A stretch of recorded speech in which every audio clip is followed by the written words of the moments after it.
God is good. All the time. And all the time. God is good. Praise God. Magpapatim na lang po ako. Medyo iba yung boses ko. Dahil kagaya din po ninyo ay pare-pareho lang tayong tinatamaan ng karamdaman. Pero wag po kayo mag-alala. Ako po ay may pag-amoy. At ako po ay may panlasa. Talaga lang po siguro sa panahon. Sabi nga, nung in-invite ako ni Pastor, talagang natutuwa ako dahil sinabi ko po sa sarili ko na pag kami nag-invite sa akin, especially sa mga anniversary, hindi ko tatanggihan yan. Ano po bang gusto ninyong pagbating sa inyo ngayong umaga? Yung po bang pagbating sumasabog? Yung mga bang maganda, bang magwapo anak ng Diyos? Amen. At nagbibigay-pugay po tayo sa mga butihin nating pastor, kay Pastor Marlon sa kanyang may bahay, Pastor Demi, Pastor Mark, and Pastor Dante. Sa mga women, men, young people, and children, ako po ay bumabati ng isang makabuluhan, makadiyos na pagdiriwang ng 30th anniversary ng Alliance Christian Center Sunrise. Amen. Praise the Lord. Napakaganda po ng inyong paksa. Faith in Action, Impacting Generations. Sino po pumili yung paksa na yan? Leaders. Ngayon, bago natin maunawaan yan, babalikan natin yan maigi, pero meron po tayong mga kailangan pong kuwaing mga talata o mga verses. Okay? Ang akin pong mission lagi pag anniversary ay hindi po ako nagtatagal sa pulpito. Kaya huwag po kayo mag-alala kasi ako po ay naniniwala na hindi kailangan lumamig ang menudo. Ganun din po ba yung prinsipyo ninyo pag anniversary? Ayan, ano? So nagkakaisa po tayo sa prinsipyo yan, kaya huwag po kayo mag-alala, hindi po tayo magtatagal dito. Naalala po ba ninyo o narinig nyo na po ba yung kwento tungkol sa nagpaligsahan na Amerikano, Chinese at Pilipino patungkol sa pagbubonsai ng mga puno? May nakarinig na po ba ng kwentong iyon? Okay, wala pa na yung kwento natin. Itong Amerikano, sabi niya, dahil patutunayan ko ngayon sa inyo na ang mga Amerikano ang pinakamagaling mag-bonsai. Alam niyo po ba yung bonsai? So yung halaman na ginawang pandak o maliit. So, ginawa po ng mga Amerikano yon. Ginawa niyang bonsai yung mansanas. Sabi niya doon sa mga judge, ayan, ang aming mansanas na bonsai. Alugin ninyo. Yung inalog nila yung puno ng mansanas, naglaglagan yung mga bunga, bonsai din. Maliliit, palakpakan, ang gagaling ng mga Amerikano. Hindi pumayag yung mga Chinese. Bukod sa sumasakop ng West Philippines yan, hindi papayag na matalo yan. Sabi nila, kami naman, bubonsayin din namin yung aming masarap na orange. Talagang binonsay din nila. At sabi nila sa mga judge, sige, alugin ninyo. Nung inalug nila yung puno ng orange, ang galing, mas maliit dun sa mansanas. Palakpakan sila, ang gagaling ng mga Chinese, mas maliit yung bunga. Ang galing ng pagkakabonsay. Patatalo ba naman tayo mga Pilipino? Hindi. Sabi ng Pinoy, ibubonsay din namin ang aming mangga. Lalo na galing ng Pangasinan.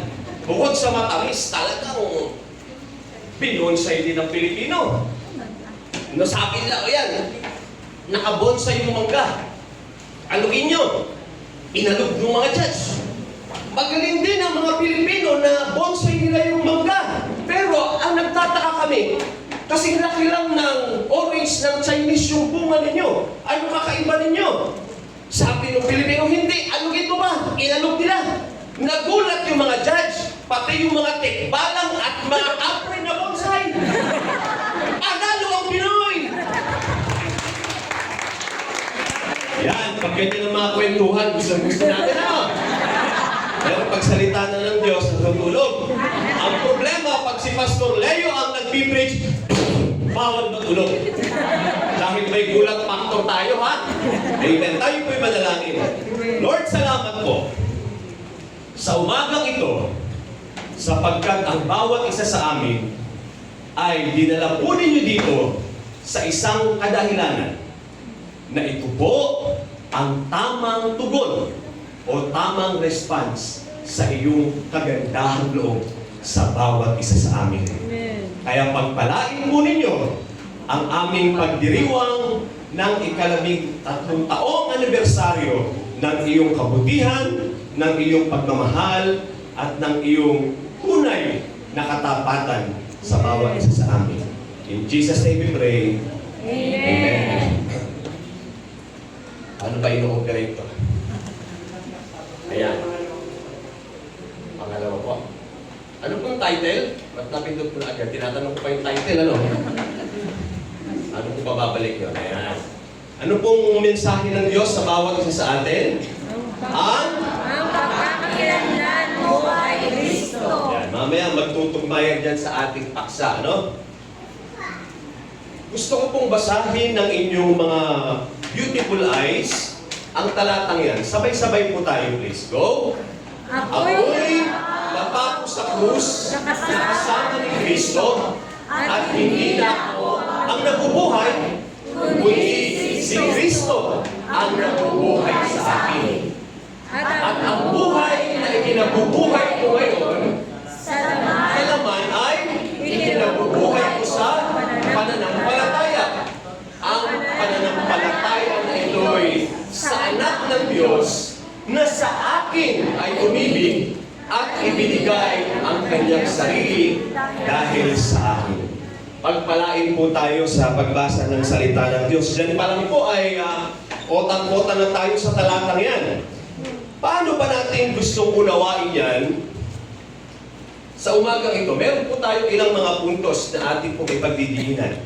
Number 1, pakibasa po, tayo ay may panibagong buhay kay Kristo. Amen po ba? Amen. Anong ibig sabihin nun?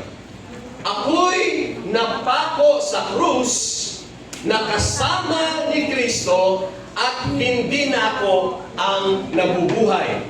So, in short, yung ating identity, yung pagkakakilanlan natin, tayo'y may panibagong buhay kay Kristo dahil napako sa krus na kasama ni Kristo.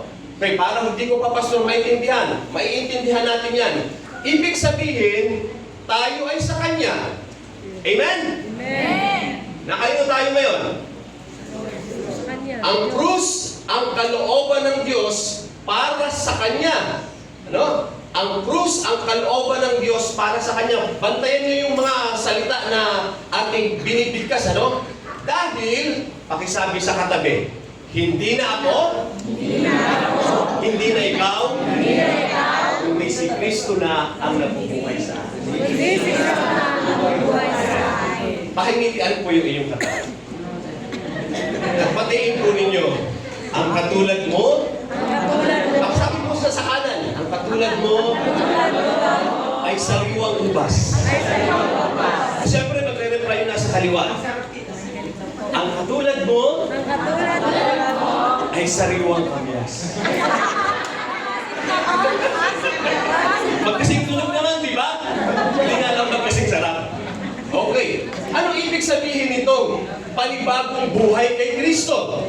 Sa aklat ng Lucas chapter 9 verse 23, at sinabi niya sa lahat, kung ang sino mang tao ay ibig sumunod sa akin, ay tumanggi sa kanyang sarili, deny himself, at pasanin sa araw-araw ang kanyang krus.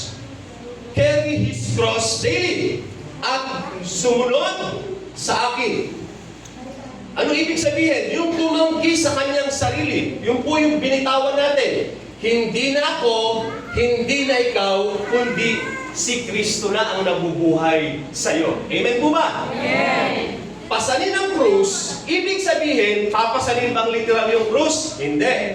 Simula ngayon, ang kalooban, ang kagustuhan ng Diyos, ang maghari at masunod at hindi yung sayo. Amen po ba yan?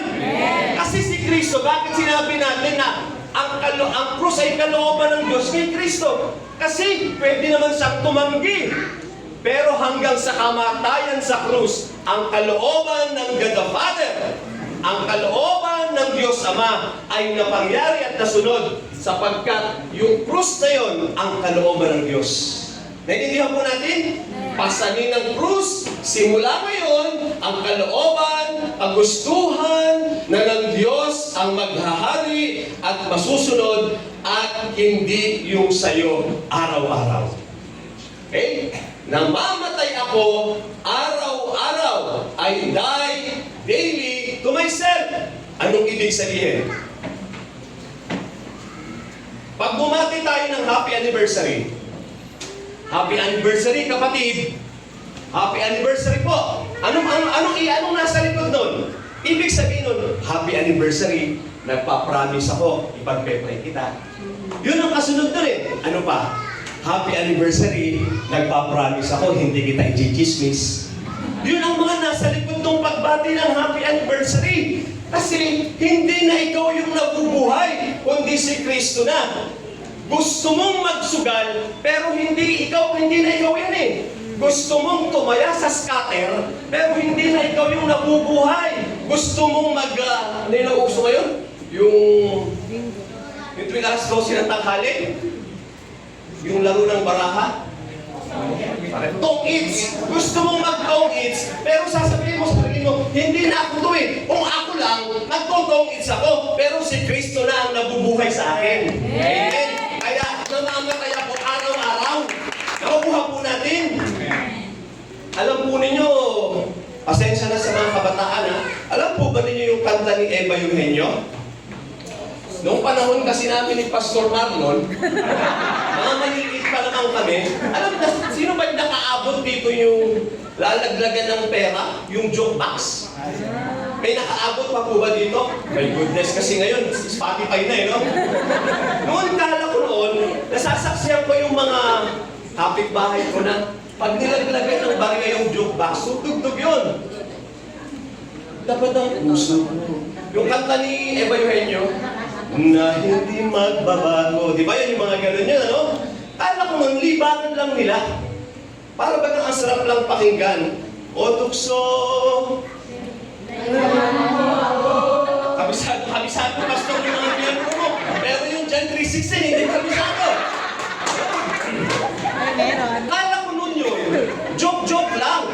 Eh, nung naging pastor na ako, may lumapit sa akin, isang lalaki. Pastor, pwede ba kitang makausap? May konting singa ng konti, kasama yun, ho? Bakit? Kasi, pastor, yung asawa kong babae, sumama sa ibang lalaki. Iniwan na po ako, pero pastor, kung babalik po siya sa akin, kahit nakagawa siya ng kasalanan, tatanggapin ko siya ng buong buo. Grabe pagmamahal, Pastor Leo, yan o. Ang problema, si Pastor Leo, walang experience sa pangangaliwa. Pasok, alliance men. Praise the Lord, may mga alliance men tayo, no? Pasok, alliance men. Manamili ako ng may mga karanasan. Tulungan niyo ako. Mayaman naman kayo sa karanasan dyan. At praise the Lord, na-resolve ba yun? Alam niyo ngayon yung tao, bagamat sila nagkabalikan, maganda ang hanap buhay. May sarili siyang business. Yung gumagawa ng mga CCTV at dating luhaan, dating sugatan at luray-luray, pero itinayo ng Panginoon sapagkat hindi na tayo ang nabubuhay, kundi si Kristo na ang nabubuhay sa atin. No, kaya ito ko naintindihan. Yung mga kanta pala na yan, totoo. Di ba kukonsintihin pa yun ni Imelda Papin? Kung liligaya ka, sabi ka, kabisado ka lang basta. At nung ang langit mo, ayaw mag-ibig.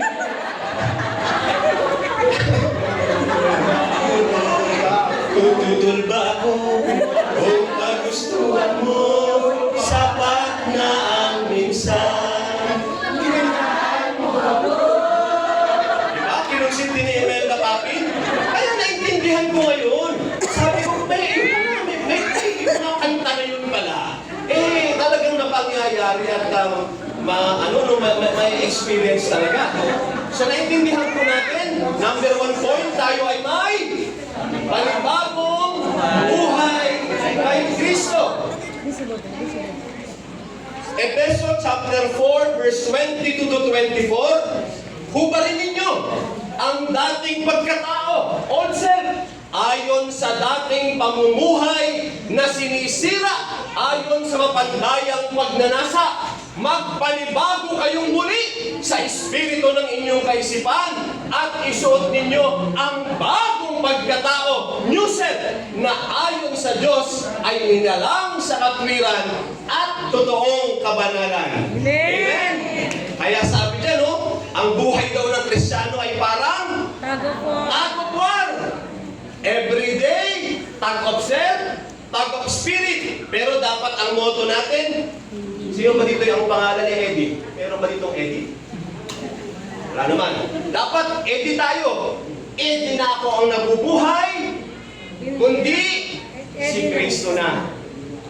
Tago ko gusto kong gawin ito. Pero, praise the Lord, sa umagang ito, nililinaw sa atin na dapat hinuhubad na natin yung ating lumang pagkatao sapagkat tayo ay yung ating bagong pagkatao na ayon sa Diyos ay nilalang sa katwiran at totoong kabanalan. Amen? Amen po ba? Amen! Okay, so mainit pa naman yung minuto. Okay. Number 2, lakas natin. Panibagong pamumuhay sa pananampalataya. Naku, makakasapul na tayo doon, Meron tayong faith doon Anong ibig sabihin? 2 Korinto 5:7, sapagkat namumuhay kami batay sa pananampalataya at hindi sa mga bagay na nakikita. Ang buhay natin ngayon, a life of faith, at dapat, ano nangyayari? Lumalago ng lumalago. Amen? Amen! Huwag tayong gagaya doon sa una kong illustration na nabansot, na nagbonsai. Ang ating pananampalataya ay hindi dapat nabobonsai. Pakisabi sa katabi, hindi nababansot. Dapat lumalago. Lumalago! Ibig sabihin, anong ibig sabihin? Pag ang oras ng simbay alas 9, 8:45, nasa church ka na. Amen? Hindi tatamad-tamad sa prayer meeting. Imbis yung mga young people, aatake sa ML, Lord, kalooban mo ang masunod. Magpa-practice na ako ng praise and worship at titigilan ko na yung atake mo na. Amen? Sapagkat may panibagong pamumuhay sa pananampalataya. Yung mga women naman, titigilan na muna ang chismis kay kumare na may kasama kumakain ng halo-halo sa kumpare. Sapagkat may bago ka ng pananampalataya. Nasaan ba tayo? Isang butil ng pananampalataya. Yung illustration doon sa Matthew 17:20, anong butil yon? Praise God! Butil ng mustasa. Hebrew 10:38, ang matuwid kong lingkod ay nabubuhay sa pamamagitan ng pananampalataya. Ngunit, kung siya'y tatalikod, hindi ko siya panulugan. Amen? Kaya walang tatalikod, Patuloy tayo. Kailangan abutin tayo ng 100 years anniversary dito. Amen po ba? Pare-pareho na siguro tayo kung walang buhok nun. You live your life by faith. Hindi ka tatalikod sa Kanya. Kasi hindi na ikaw, hindi na ako, kundi siya na ang iyong pinaniniwalaan at pinagkakatiwalaan. Amen po ba? Amen! Liwanag naman Mamaya may iced tea pa tayo dyan, ha? Okay. Nasa na ba tayo? Tingnan natin ang illustration ni Solomon. Undangan chapter 2, verse 10 to 11. Wala akong ginustong hindi ko nakuha. Ginagawa ko ang lahat ng aking magustuhan. Nalulugod ako sa aking ginagawa at iyon ang pinakagantimpala ng aking mga pinagpaguran. Pagkatapos, inisip kong mabuti ang mga ginawa ko at ang pagod na aking pinuhunan. Nakita ko ang lahat ay... Anong observation ni Solomon? Nakita ko ang lahat ay pawang walang kabuluhan. Tulad lang ito ng paghahabol sa hangin. Bakit? Ang ilan ng asawa ni Solomon? 1,000. Ay nako, napakasarap na ano? 1,000 wives. Abay, sa isang asawa mo nga lang, kailangan i-please mo yung asawa mo, yung 1,000 pa kaya. At grabe. Iba ang ahimat ni Solomon, ano? Umalis siya sa kalooban ng Diyos. But he speak based on his experience. Sapagkat, ano yung naka-highlight? Lakas natin! Go! Kung wala sa Diyos ang kaligayahan mo, patuloy kang maghahabol sa hangin. Amen? Bakit nasabi yan? Hindi masamang magkapera. Totoo? Yes. Hindi masamang yumaman. Hindi masamang magkabahay. Hindi masamang magkasasakyan. Pero kung ang mga bagay na yan ang magiging hadlang para mapalayo ka sa Diyos, ikaw ay maghahabol sa hangin. Sapagkat ang totoong kagalakan ay matatagpuan lang natin sa ating Manila. Amen. Pakisabi sa katabi. Kaya isang lamo na yan alahas.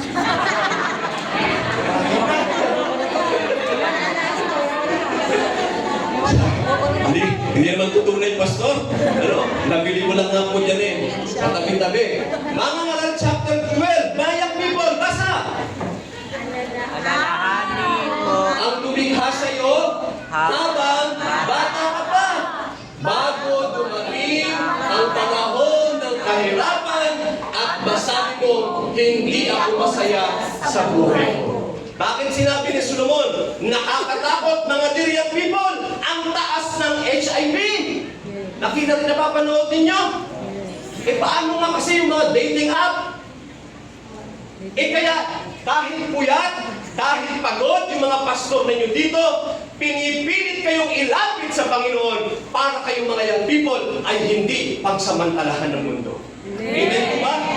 Praise the Lord! Kaya kayo dito ngayon, yung mga nag-present na nakaitim kanina, naiiyak ako. Dahil masarap makita na yung ating mga anak ay naglilingkod sa Panginoon. At hindi sila na paglalaruan ng sanlibutan. Kaya kami mga pastor, kahit maninipis na ang buhok namin, hindi kami titigil sa pangangaral ng salita ng Diyos. Amen! Sapagkat ayaw ng Panginoon ang bawat isang kabataan ay mapahamak, kundi madala sa kanyang banal na presensya. Amen? So praise the Lord. Ituloy natin. Pangatlo, tayo ay May panibago. mabubuhay na may pasasalamat. Ayan na, ayan na. Ano yung mga dapat natin ipagpasalamat? Go! Sa anak ng Diyos na sa akin ay umibig at ibinigay ang kanyang sarili dahil sa akin. Kaya, nakangiti ka ngayon dahil ikaw ngayon ay may long life at may full life. Kaya sabi ni Pablo, to live is with Christ and to die is gain. May pagkalugi ba? Ang mabuhay ay kay Kristo at ang mamatay ay pakinabang. Pero wag muna yung mamatay. Doon lang muna tayo sa long life, ha? Gusto pa naman natin yun, ano? Pero walang pagkalugi. Ipinakita ng Diyos ang kanyang pagmamahal sa atin. Yan, kaya pakisabi, mahal na mahal kami Diyos. Amen? Sobrang mahal tayo ng Diyos. A life of gratitude. In 1 John chapter 5, verse 11 and 12, at ito ang patutuo ng Diyos. Binigyan niya tayo ng buhay na ang buhay na ito'y nasa kanyang anak. Ang sinumang nasa kanyang anak ng Diyos ay ano? Anong meron sa atin? Ay may buhay na walang hanggan. Ngunit, ang sinumang wala sa kanya, ang anak ng Diyos, ay walang buhay na walang hanggan. Kaya, ang Kristiyano, hindi dapat susuloy-suloy, hindi dapat mamaas-maas at hindi dapat kukuya-kuyakoy. Dapat pag-araw ng linggo, nakangiti, masaya, sapagkat siya ay ligtas at may buhay na walang hanggan. Amen. Minsan nalulungkot ako, praise and worship. Ano na ba ito? Pumulungkot na. Ako'y magpupuri sa Panginoon. Parang walang kasigla-sigla. Dapat pag nagpupuri dahil ikaw ay ligtas at may buhay na walang hanggan, talagang ako'y magpupuri sa Panginoon. Di ba yung mga bilbil nagkakahatin? Talagang parang tapos ng subdivision, nagagalawan niya. Dapat. Sapagkat it's only about Jesus Christ, not religion. Hindi natin pinag-uusapan ng religion dito. Tama po ba? Amen. O kaya ngayon, nung ikaw naging member dito, kaya bahagi ka ng 13th anniversary kasi ang buhay mo ay panibagong buhay na puno ng masasalamat. Amen po ba? Amen. Ang daming dapat ipagpasalamat. Kaya yung nag-testimony kanina, di ba? Si Sister Isabelita. Tama ba? Isabelita, nasobrahan ng ay. Ano, di ba? Sabi niya, ang request niya lang yata ay yero. Anong ginawa ni Lord? Islam pa. Ano? Kaya tayo, alam niyo na ba yung mga talento ninyo? Alam niyo na ba yung mga spiritual gifts niyo? Taas po yung kamay ng mga, alam na yung kanilang kaloob ng Espiritu Santo. Amen. Taas po ang kamay. Sige po, may 100 po kayo. Pero, Pastor Marlon. Okay. Sino po dito yung pag nagbigay ng oras sa Panginoon, talagang hindi siya nababahala? Talagang para kay Lord yung oras na yan, yung time. Yan. Ito, dito yung huli. Sino dito yung pag-oras na ng tithes and offering? Active. Diba? Minsan kasi, yung spiritual gifts, ay, pastor, yung time, okay yan. Pero pagka-tithes and offering na, nangangaihi. Ano? Kung kailan oras ng tithes and offering, saka nangangaihi. At saka kinakangkal yung bag na hindi na makita yung dapat nakita. Yung pagbibigay sa Panginoon, sikreto ng biyaya yan. Amen. Alam niyo ba kung paano nahuhuli yung unggoy? No? Yung makaluma. Ang gagawin ng mga magagaling manghuli ng unggoy, yung bao ng niyog, bubutasan yan, nakasya yung kamay ng unggoy. Doon sa loob ng bao, lalagyan ng, yun, narinig ko na saging. Pastor Mark, ano? Ang gagawin ng unggoy ngayon, pag nakita niyang may saging doon sa loob ng bao, ipapasok niya yung kanyang kamay at kukuhain niya yung saging. Pagpasok ng kamay niya, asya doon sa bao. Pero, dahil igagano niya na yung saging, ano mangyayari? Hindi niya, ayaw niya nang bitawan yun. Kasi, kanya na yun eh. Hindi niya nabibitawan. Makukuha pa ba yung, malalabas na ba yung kamay niya? Hindi. Ang mangyayari, mahuhuli siya. Dahil babagal na yung ano niya eh, yung tanong niya. Anong ibig kong sabihin? Marami sa panahon ngayon na Kristiyano, nag-uungguy-ungguyan. Ano? Ayaw bitawan yung para sa Panginoon. Nakuha po ba natin? Sabi sa katabi, huwag mag-ungguy-ungguyan. Pag sa Panginoon, ibigay na natin. Dahil ang kapalit na wala tayong ibibigay sa Panginoon na hindi niya pagpapalain at ibigay. Kaya ngayon, maiintindihan natin yung topic ninyo na faith in action na ano, basta sabay-sabay. Go! Gayon din naman. Dapat ninyong paliwanagin ang iyong ilaw. Step! Stop! Hindi step, stop. Kung kasama natin si Kristo na pinanggagalingan ng liwanag at ng ilaw, magliliwanag ba tayo? Yes. Tuloy! Sa harap Sa harap ng ng mga tao. Alin ang makikita nila kung si Kristo na ang nabubuhay sa atin?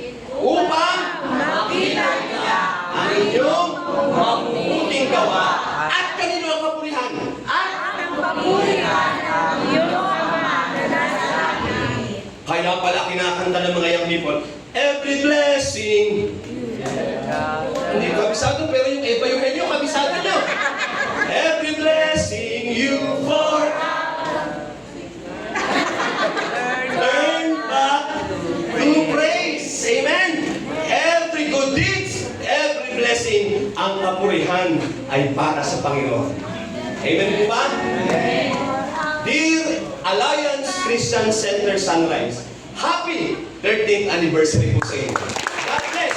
Faith in action and impacting our generations. Amen po ba? Tayo po'y manalangin. Lord, maraming pong salamat sa umagang ito sa mensahe po ninyo.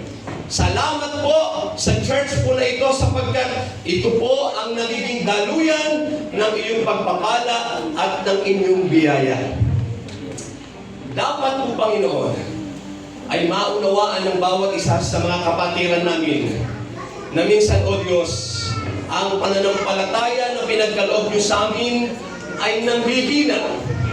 Minsan, Panginoon, sa pananampalataya ito kung kailan po nanghihina, kailangan po namin kayo, O Diyos. Kaya pala sabi ninyo sa Matthew 11:28, kung sino man ang may mabibigat na pasanin, may mga problema, may mga pinagdadaanan, lumapit po kami sa inyo. Panginoon, kailangan po namin kayo.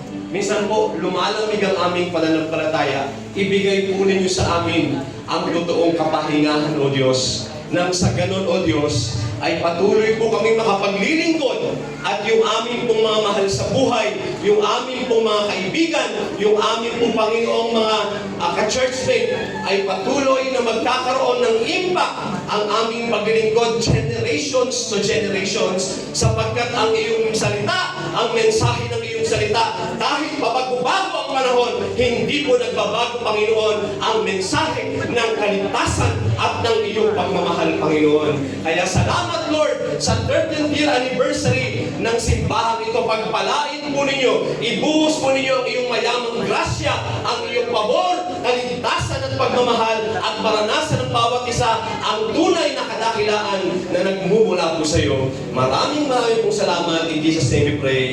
Amen.